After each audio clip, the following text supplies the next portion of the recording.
Clutching a vintage microphone, a 90-year-old man steps onto the stage, carrying a dream he put on hold decades ago. What unfolds next will challenge your assumptions about courage, love, and the unwavering power of perseverance. Welcome to Embrace the Journey. This is Clint's story. Clint Phillips sat in his worn recliner, staring at the small package on his coffee table. It had arrived that morning, unmarked except for a return address he didn't recognize. Tom's handwriting scrawled across the label. His grandson was always sending gadgets or books, but this felt different. The box hummed with mystery, as though it carried more than just an object. Inside, wrapped carefully in tissue paper, was a vintage microphone, a relic from another era. Its chrome surface gleamed faintly under the dim light of his living room lamp. Clint's fingers trembled as he picked it up, memories flooding back like waves breaking against a shore. He remembered Rosie sitting by the radio, her laughter mingling with his voice as they sang together late into the night. He remembered the soldiers huddled around him during the war, their faces softening as he crooned songs of home. And then there were the years after, the bills, the responsibilities, the dreams tucked away like old photographs in a dusty album. A note fell out of the box. "Grandpa," Tom had written, "you've spent your life delivering other people's messages. Now it's time to share yours." Beneath the note was a link to apply for Golden Voices, a national singing competition. For a moment, Clint laughed bitterly. Him? On stage? At 90? But as he held the microphone, its cool weight grounding him, something stirred deep within, a spark long buried beneath decades of duty and regret. The house grew quiet as Clint turned the microphone over in his hands. Outside, the wind rustled through the trees, carrying with it the faint scent of lavender, a smell that always reminded him of Rosie. She used to tuck sprigs of dried lavender into her letters when he was stationed overseas, each envelope perfumed with hope and longing. Now, all these years later, the fragrance lingered in his memory, sharp and vivid, like the ache in his chest whenever he thought of her. He glanced at the application link again. What could he possibly offer to a competition filled with young voices, polished and eager? He wasn't even sure if he still had a voice worth hearing. Yet the microphone seemed to whisper encouragement, its metallic sheen catching the fading sunlight streaming through the window. It was as if it wanted to be heard, to sing once more. Later that evening, Tom called, his voice crackling through the speaker of Clint's ancient phone. "So, did you get my package?" he asked, barely able to contain his excitement. "I did," Clint replied, his tone measured. "What made you think I'd want to enter some singing contest?" "Because, Grandpa," Tom said earnestly, "you've got stories in your voice, stories people need to hear. You've been telling them your whole life. You just haven't done it with music." Clint chuckled softly, leaning back in his chair. "Stories don't win competitions, Nate. Talent does. And let's face it, I'm not exactly the next Sinatra." "You're selling yourself short," Tom countered. "You've got something those kids on TV will never have: experience. Life. Love. That's what makes a song real." For a moment, Clint didn't respond. Instead, he looked down at the microphone resting in his lap, tracing its smooth surface with his thumb. Experience, life, love. Those were things he knew well, weren't they? Decades of walking miles in every kind of weather, delivering letters that carried joy, sorrow, and everything in between. Years of holding Rosie close, dancing in their tiny kitchen while the record player skipped. Nights spent humming lullabies to calm frightened soldiers far from home. Sharing the things that were important to you was maybe more important than trying to be perfect. That night, unable to sleep, Clint wandered into the living room and switched on the old record player. Rosie's favorite song crackled to life, filling the room with a melody both familiar and bittersweet. He stood there for a moment, letting the music wash over him, before reaching for the microphone. Tentatively, he began to sing along, his voice shaky but steady, like the first steps of someone learning to walk again. As the final notes faded, he realized something. The microphone wasn't just a gift, it was an invitation to step back onto a path he'd left behind long ago. To honor Rosie, who had always believed in him, and to prove to himself that it wasn't too late. With a deep breath, Clint set the microphone down and opened his laptop. That one Tom spent weeks teaching him how to use last summer. The cursor blinked expectantly on the screen as he clicked the link to the application form. He felt a flicker of anticipation, not for fame or recognition, but for the chance to let his heart speak louder than words ever could. And so, with trembling hands and a heart full of resolve, Clint Phillips took the first step toward a dream deferred for 70 years. The morning after Clint submitted his application, the house felt different, charged with possibility. Sunlight streamed through the lace curtains, casting delicate patterns on the wooden floor. The vintage microphone sat on the dining table, catching the light like a beacon. It was as if the room itself knew that something had shifted, that Clint Phillips was no longer just a retired postman but someone preparing to step into uncharted territory. Tom arrived later that day, bursting through the door with his usual energy. "Grandpa," he called out, holding up a tablet. "I've been doing some research. There's this app one found. It'll help you track your progress and record your practices. You can even add effects to make it sound studio quality." Clint raised an eyebrow, amused by Tom's enthusiasm. "Effects? Son, I think we're aiming for authenticity here, not autotune." "Fair point," Tom conceded with a grin, setting the tablet down. "But seriously, let's get started. We need to figure out what songs you're going to sing. And trust me, the judges will want more than just one tune." Clint nodded slowly, though his mind was already elsewhere. He wandered over to the piano in the corner of the living room, a relic from Rosie's childhood that she'd insisted they keep. Its keys were yellowed with age, but it still played beautifully when coaxed. Sitting down, he pressed a few notes experimentally, the sound filling the quiet space between them. "I've got one song," he said finally, his voice soft. "Rosie's Waltz." Tom tilted his head. "What's that?" "It's something I wrote for her," Clint explained, his fingers tracing the edge of the keyboard. "Back when we were courting. I used to play it for her on nights when the world felt too big, too loud. She loved it." There was a pause, and then Tom smiled gently. "That sounds perfect. Let's start there." Over the next few weeks, Clint threw himself into practice with a determination that surprised even him. Each afternoon, he stood in front of the microphone, its cold metal warming beneath his grip. At first, his voice wavered, cracking on high notes and faltering on low ones. But gradually, it grew stronger, steadier, as if the melodies locked inside him were finding their way out after decades of silence. Tom filmed every session, capturing moments both triumphant and tender. One evening, as Clint struggled with a particularly tricky passage, frustration crept into his expression. "I don't know if I can do this," he muttered, lowering the microphone. "Yes, you can," Tom said firmly, stepping closer. "You're not just singing for yourself, Grandpa. You're singing for everyone who's ever been told they're too old to dream." Those words lingered in the air, sinking deep into Clint's heart. He picked up the microphone again, took a breath, and tried once more.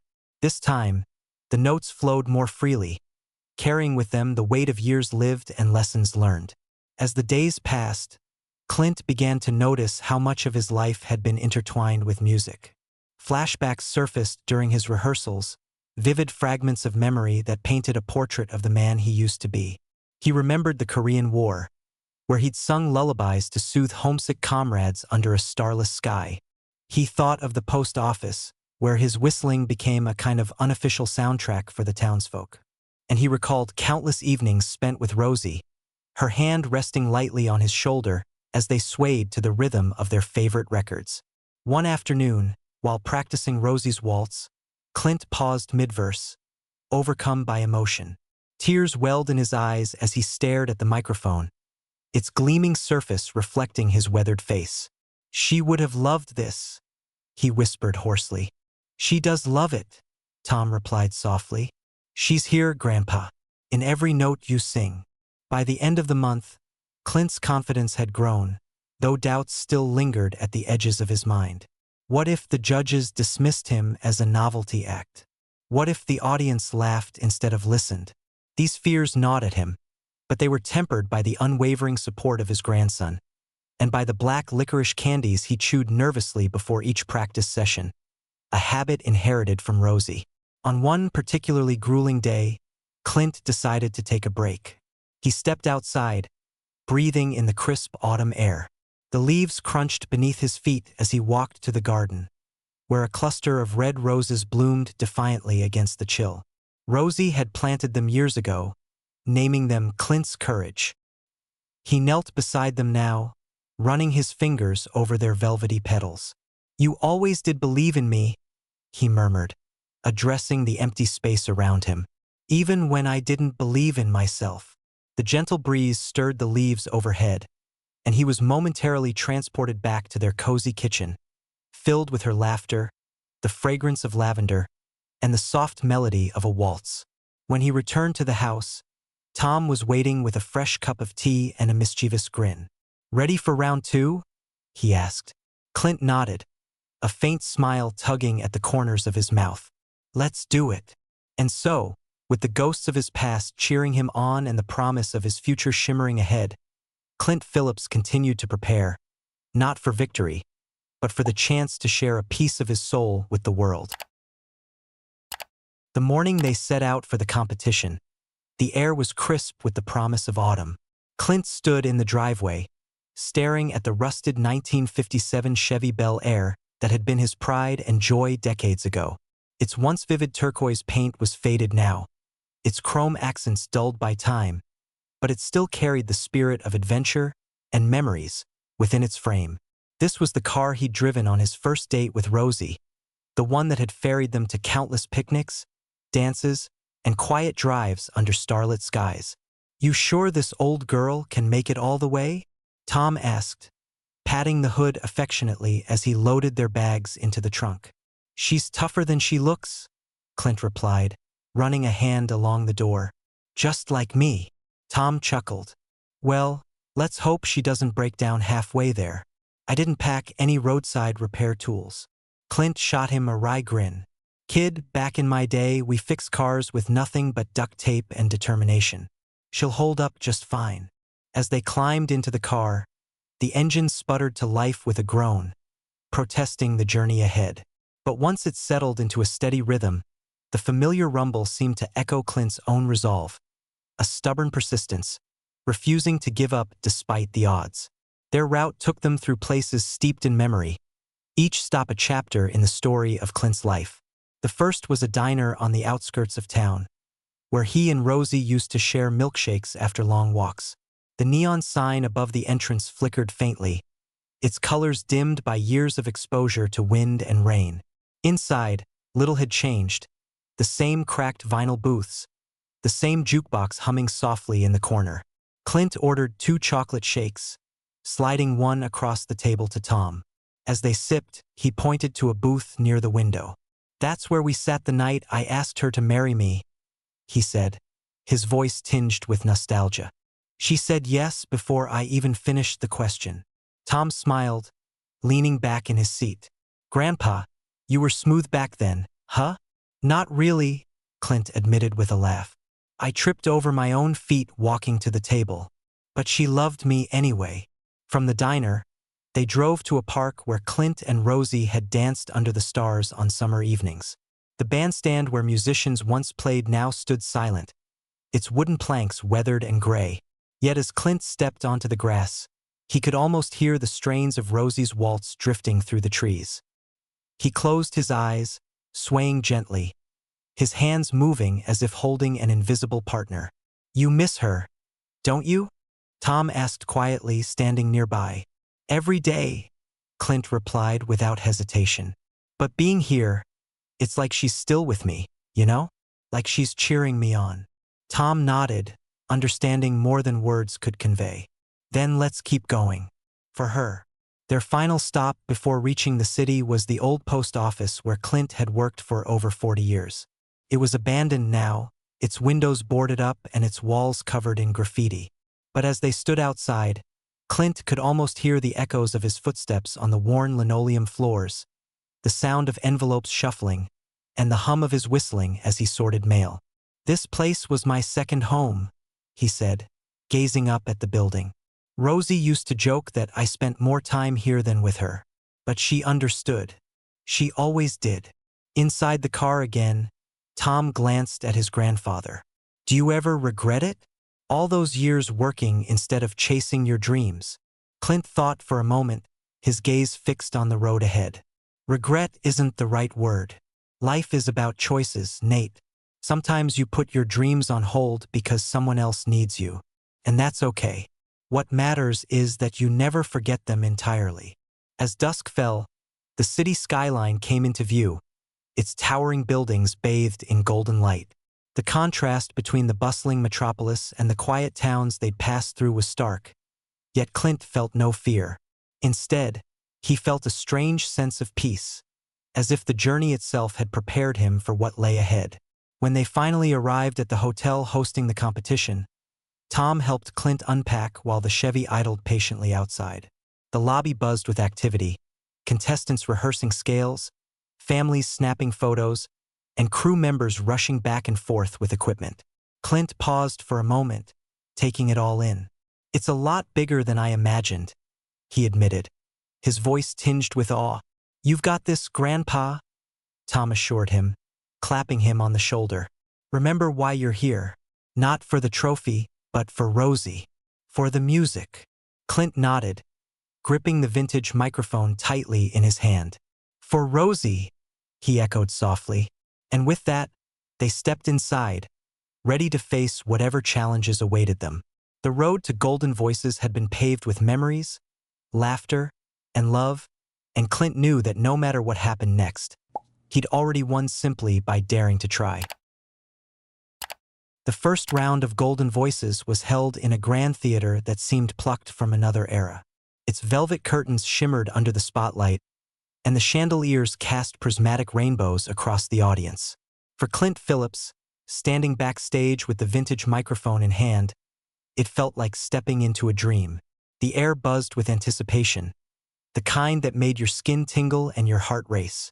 Yet, amidst the glitz and glamour, Clint remained grounded, his thoughts anchored by the lavender-scented handkerchief in his pocket and the weight of Rosie's unwavering belief. Tom stood beside him, adjusting the lapel of Clint's suit. "You look sharp, Grandpa," he said, trying to mask his own nervousness with a grin. "Just remember, this isn't about impressing anyone. It's about sharing your story." Clint nodded, though his grip on the microphone tightened slightly. He glanced at the other contestants milling about, their youthful energy palpable. Some warmed up with vocal exercises, their voices soaring effortlessly. Others scrolled through their phones, exuding an easy confidence that came with youth. A few shot curious looks his way, their expressions ranging from polite curiosity to thinly veiled skepticism. "Think they're wondering what I'm doing here?"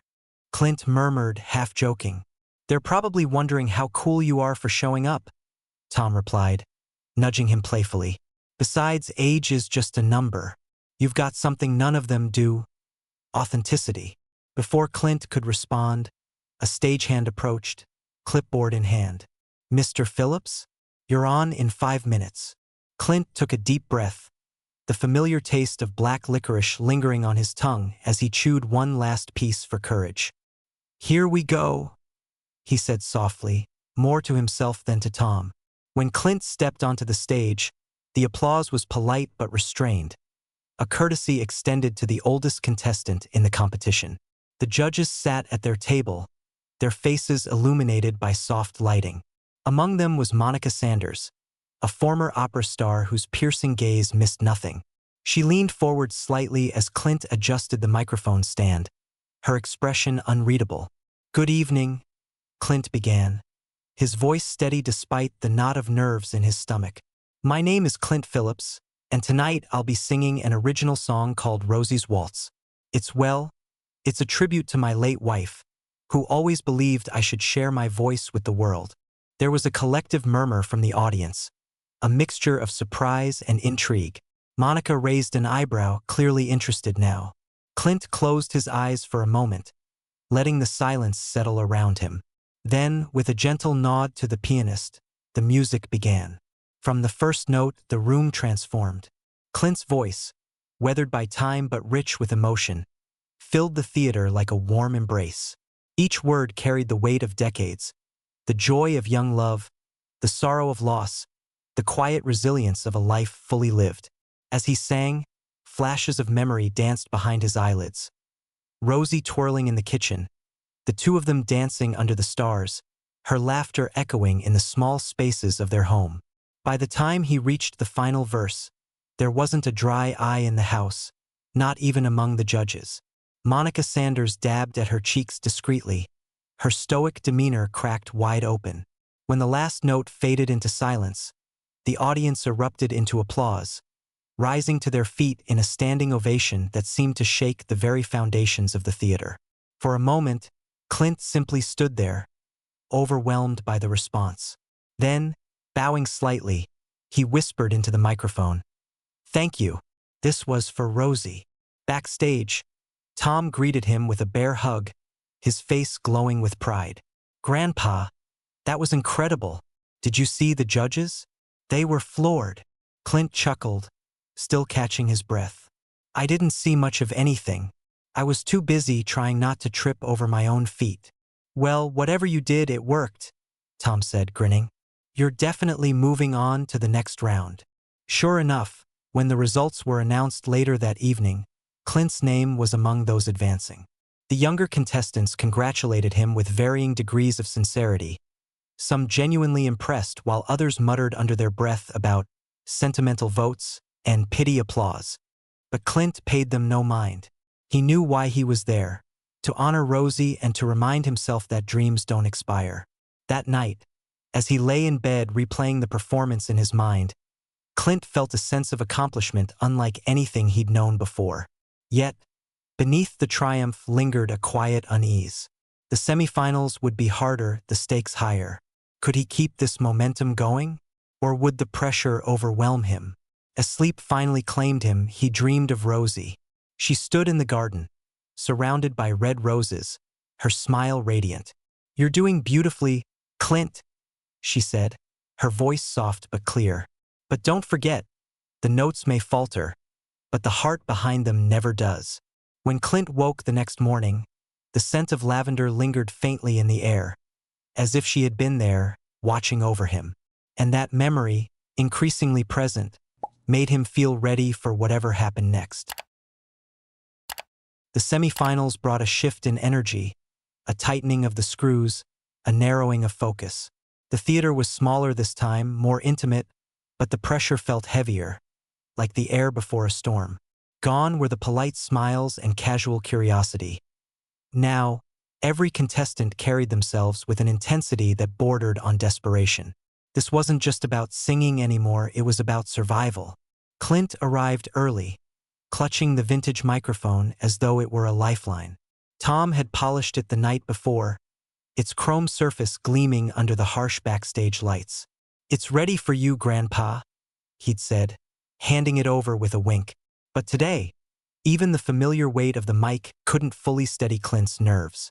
As he waited in the wings, he overheard snippets of conversation from the other contestants. A young woman rehearsed scales, her voice piercing and precise. A teenage boy adjusted his guitar strap, muttering lyrics under his breath. And then there were the whispers, subtle jabs aimed at him, cloaked in faux concern. "Isn't he sweet?" one contestant murmured to another, loud enough for Clint to hear. "But I mean, come on. What's he even doing here? He's not exactly competitive." Her companion laughed softly. "Maybe it's a sympathy thing.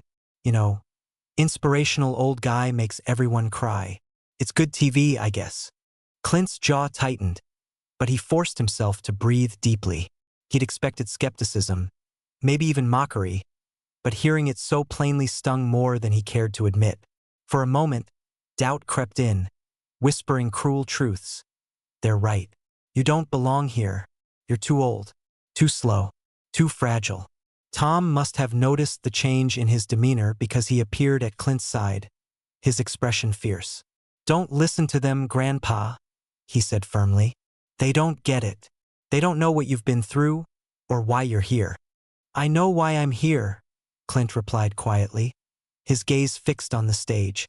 But knowing doesn't make it easier. When his turn came, Clint walked onto the stage with deliberate steps, each one a reminder to stay grounded. The audience greeted him warmly, their applause tinged with affection. Even Monica Sanders offered a small, encouraging smile. But as Clint adjusted the microphone stand and nodded to the pianist, he felt the weight of expectation pressing down on him. Not just from the judges or the audience, but from himself. He had chosen to sing a hymn Rosie loved, a piece that spoke of hope and perseverance.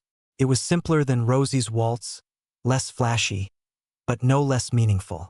As the first notes filled the room, Clint closed his eyes, letting the music carry him. At first, his voice was strong, resonant, filling the space with a quiet power. But halfway through, something shifted. His throat tightened, his breath catching as memories flooded back. Rosie's laughter, her gentle hands guiding his own, the way she used to hum along when he played the piano. For a split second, his voice faltered. The stumble was slight, almost imperceptible, but it was enough to break the spell. The audience shifted uncomfortably, and Monica Sanders' brow furrowed ever so slightly. Clint recovered quickly, finishing the song with grace, but the damage was done. When the final note faded, the applause was polite but muted, lacking the fervor of his previous performance. Backstage, Tom tried to reassure him. "That was beautiful, Grandpa. No one expects perfection." But Clint shook his head, his shoulders slumped. "I let her down," he said softly. "I let Rosie down." "You didn't," Tom insisted, gripping his arm. "You sang your heart out. That's all anyone can ask for." That night, sleep eluded Clint. He sat by the window of their hotel room, staring out at the city skyline, the lights blurring into streaks of gold and silver. The taste of black licorice lingered on his tongue, bitter now instead of sweet. He replayed the performance in his mind, dissecting every misstep, every waver in his voice. "Why bother?" he muttered aloud, more to himself than to anyone else. "What am I proving? That I can embarrass myself in front of millions?" Tom, who had been pretending to sleep, sat up abruptly. "No, Grandpa. You're proving that dreams don't have expiration dates, that love endures, that courage isn't about never being afraid. It's about facing fear anyway." Clint turned to look at him, his eyes glistening. "And what if I fail tomorrow? What if I choke again?" "Then you'll still have sung for Rosie," Tom said simply. "And that's worth more than any trophy." Later, as Clint drifted off to sleep, he dreamed of Rosie once more. She stood in the garden, bathed in moonlight, holding a single red rose. Her voice was soft but insistent. "Clint, my love, don't give up. Sing not for the judges, not for the crowd, but for us. For the life we built together. For the love that will always be yours." When he woke, the rose was there on the bedside table, its petals velvety and fragrant. Whether Tom had placed it there or whether it was some divine intervention, Clint didn't care.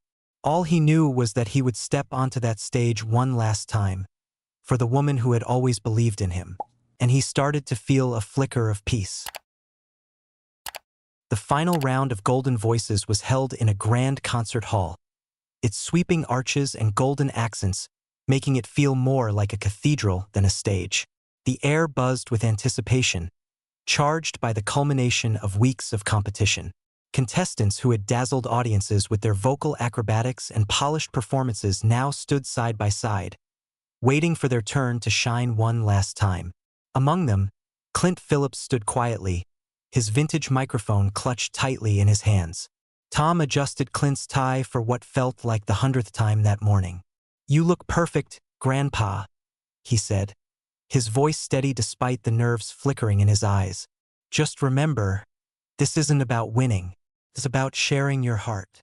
Clint nodded, though his gaze remained fixed on the stage. He could see Monica Sanders and the other judges seated at their table, their expressions unreadable behind masks of professionalism. Beyond them, the audience stretched out like an ocean of faces, some curious, others skeptical. But none of that mattered now. This was for Rosie. When Clint's name was called, He stepped onto the stage with slow, deliberate movements, each step echoing softly against the polished floor. The spotlight enveloped him, warm and bright, but it couldn't chase away the weight of doubt that lingered in his chest. Still, as he approached the microphone stand, he felt something shift, a quiet resolve settling over him like a comforting blanket. "Good evening," he began, his voice steady despite the tremor in his hands. "Tonight, I'll be singing Rosie's Waltz once more. It's a song I wrote many years ago for my late wife, who always believed I should share my voice with the world. She taught me that music isn't just notes. It's love, memory, and hope wrapped up in melody." The audience leaned forward slightly, captivated not just by his words but by the raw emotion in his voice. As the first chords of the piano filled the hall, Clint closed his eyes, letting the music guide him. And then he sang, not perfectly, not flawlessly, but with every ounce of heart he possessed. His voice carried the weight of decades, the laughter of young love, the ache of loss, the quiet resilience of a life lived fully. Each note seemed to weave together fragments of memory. Rosie dancing in the kitchen, her hand resting lightly on his shoulder, the two of them swaying under starlit skies, her gentle hums blending with his melodies. By the time he reached the final verse, tears glistened in his eyes, and the audience sat spellbound, holding their breath. When the last note faded into silence, there was a moment of stillness so profound it felt sacred. Then, slowly, the room erupted into applause, thunderous, overwhelming, a tidal wave of emotion that seemed to shake the very foundations of the hall. People rose to their feet, cheering and chanting his name, their voices rising in unison. "Clint! Clint!" But even amidst the chaos, Clint's focus remained on the judge's table. Monica Sanders dabbed at her cheeks, visibly moved, while the others exchanged murmurs of admiration. For a fleeting moment, Clint allowed himself to believe that maybe, just maybe, he had done enough. And yet, when the results were announced later that evening, the trophy went to a younger contestant, a charismatic pop singer whose performance had been undeniably polished and commercially appealing. The audience groaned in protest, chanting Clint's name again, demanding an encore. Even some of the other contestants joined in, their faces alight with respect and awe. Monica Sanders took the microphone, her voice cutting through the din. "Ladies and gentlemen," she said, her tone firm but kind, "tonight has been extraordinary. Every single performer brought something unique to this stage. But if you'll indulge me, I'd like to ask Mr. Phillips to return for one final song." The crowd erupted again, their cheers deafening. Tom turned to Clint, his eyes shining. "Go on, Grandpa. They're asking for you." Clint hesitated, his heart pounding. He hadn't planned for this. But as he looked out at the sea of faces, some tear-streaked, others beaming with pride, he realized this wasn't about him anymore. It was about connection, about reminding everyone present that authenticity transcends age, fame, and perfection. Returning to the stage, Clint picked up the vintage microphone once more. "Thank you," he said simply, his voice cracking with emotion. "This next song is one I wrote for Rosie on our wedding night. It's called Forever Yours." As the opening notes drifted through the hall, the room fell silent, the kind of hush that comes only when people know they're witnessing something rare and beautiful. Clint's voice trembled at first, but as he sang, it grew stronger, imbued with a tenderness that brought tears to even the hardest hearts. By the time he finished, the entire audience was on their feet, applauding not just a performance but a life, a testament to love, resilience, and the courage to dream no matter your age. On the piano beside him, someone had placed a single red rose, its petals glowing softly in the spotlight. Afterward, as reporters clamored for interviews and fans lined up to shake his hand, Clint slipped away, seeking solace in the quiet corners of the venue. Tom found him moments later, grinning from ear to ear. "Grandpa, did you hear? Your performance is already trending online. People are calling it the highlight of the season." Clint chuckled softly, leaning against the wall. "I don't care about any of that, Nate. All I wanted was to honor Rosie, and maybe remind a few folks that it's never too late to sing your song." Well, mission accomplished, Tom said, wrapping an arm around his grandfather. You've inspired millions tonight. In the weeks that followed, Clint's rendition of Rosie's Waltz became a viral sensation, played at weddings, anniversaries, and memorials around the world. Offers poured in, recording contracts, talk show appearances, even a biopic proposal. But Clint declined them all. Instead, he chose to perform where he felt most needed. Nursing homes, hospitals, and community centers, bringing comfort to those who, like him, carried stories etched into their souls. Each night before bed, Clint would sit by the window, the scent of lavender lingering in the air. He'd whisper a quiet thank you to Rosie, knowing she was still his biggest fan. And as he drifted off to sleep, he could almost hear her laughter, soft and sweet, mingling with the distant strains of a waltz that would forever belong to them both. What dream have you set aside, waiting for the right moment? Clint's story reminds us that the moment is now. Share your dreams in the comments, and if this story struck a chord, give it a like and subscribe to embrace the journey. Because sometimes, the most beautiful melodies are the ones we've been too afraid to sing.